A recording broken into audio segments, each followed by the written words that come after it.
पूरे इंस्टाग्राम और फेसबुक को खुला चैलेंज है, अगर मेरे इस सवाल का जवाब अगर आपने दे दिया ना तो मान जाऊंगी आप बहुत बड़े समझदार हो। पूरी इंस्टाग्राम और फेसबुक फैमिली क्यों चैलेंज दे रही हो? पहले तो यहाँ हम बैठे हैं ना, हमारी तो समझ लो आप, ठीक है। उसके बाद पूरे परिवार को आप चैलेंज करना। और फेसबुक इंस्टाग्राम फैमिली में तो बहुत बहुत बड़े ज्ञानी पड़े हैं। चलो खैर कोई बात ना है, आप प्रश्न पूछो। तो बताओ, पूछो, हम तैयार बैठे एकदम। ऐसा कौन सा ससुर था जिसने अपनी पुत्र वधू का दूध पिया था? लगाओ दिमाग और कमेंट करके बताओ।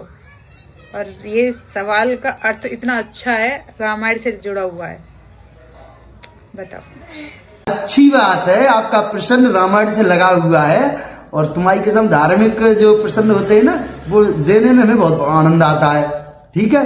तो जो आपका जो प्रश्न है ना, ऐसा कौन सा ससुर था जिसने अपनी पुत्र वधू का दूध पिया था?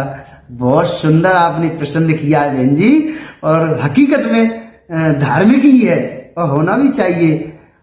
तो भाइयों चलो चलते हैं उत्तर की तरफ। विस्तार से आप लोग वीडियो में बने रहना और ये भी कमेंट में बताना कहां से देख रहे हो, ठीक है।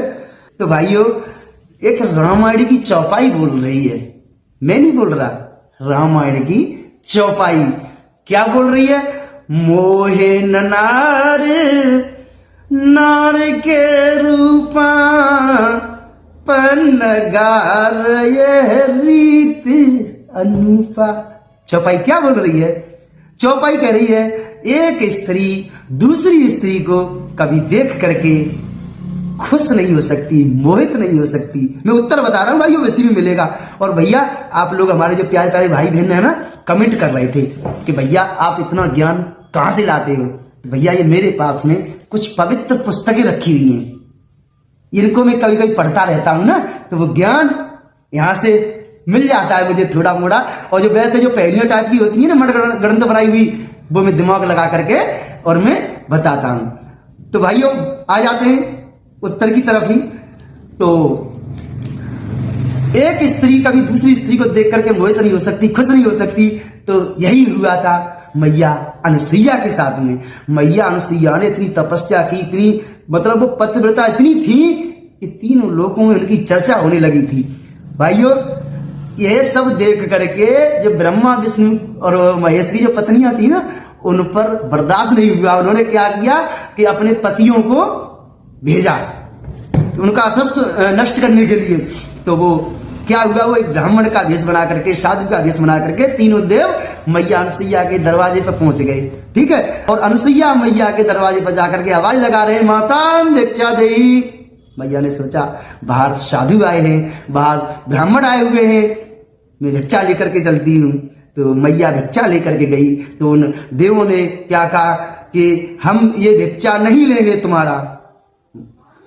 तो मैया ने बोला कि भिक्षा नहीं लोगे तो ब्राह्मण देव आपको क्या चाहिए? कि हमें आप निर्वस्त्र होकर के खाना खिलाइए।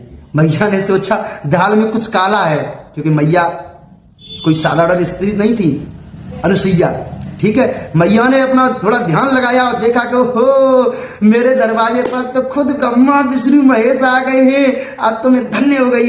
मैया ने क्या किया, आप टेंशन न लो, आप जो चाह रहे हो वो ही होगा। मैया ने अपने कमंडल से थोड़ा जल लिया और मार दिया उनके ऊपर, उनको बना लिया बच्चा। बच्चा बना करके तीनों को डाल दिया एक पलने में, सुला दिया पलने में। और एक बात और याद रखना भाइयों, निर्वस्त्र होकर के खाना एक माँ ही अपने बच्चे को दे सकती है, दूध पिला सकती है निर्वस्त्र होकर के। अब जो बच्चे बन गए तो वो बच्चे भैया, अब वो देव कहाँ रहे, अब तो छोटे हो गए। तो भाइयों वो थी मैया अनुसुईया, ठीक है। ब्रह्मा जी है ना, वो ससुर हैं। अब बात यहां आती है कि ब्रह्मा जी ससुर कैसे हैं। और वैसे देखा जाए तो ब्रह्मा विष्णु महेश तीनों को मैया अनुसुईया का ससुर बताया है, ठीक है। तो मैं आपको ब्रह्मा जी के बारे में थोड़ा बता रहा हूं। तो जो ब्रह्मा जी के पुत्र थे अत्रि मुनि, ठीक है। अत्रि मुनि ब्रह्मा जी के मानस पुत्र माने जाते थे। अब आप लोग सोच रहे हो कि मानस पुत्र क्या होता है, वो भी बता रहा हूं, बने रहिएगा वीडियो में। मानस पुत्र होता है मन की इच्छा से पैदा किया हुआ। तो ब्रह्मा जी ने उनको मन की इच्छा से पैदा किया था अत्रि मुनि को, ठीक है। तो अत्रि मुनि की पत्नी थी कौन? अनुसुईया, ठीक है। तो अत्रि मुनि हुए ब्रह्मा जी के बेटा, ठीक है। तो ब्रह्मा जी हो गए ससुर, और इधर अनुसुईया देखी जाए तो वो हो गई पुत्र वधू, है ना। ब्रह्मा जी ने ही अपनी पुत्र वधू का दूध पिया था। मुझे आशा है आप संतुष्ट होंगे मेरे उत्तर से। और भाइयों, यदि वीडियो अच्छी लगी हो तो वीडियो शेयर कर देना, क्योंकि देखो आप सबके लिए ही मैं इतनी मेहनत करता हूं, इतना दिमाग लगाता हूं। तो भाइयों, मिलते हैं नेक्स्ट वीडियो में, तब तक के लिए राधे कृष्णा।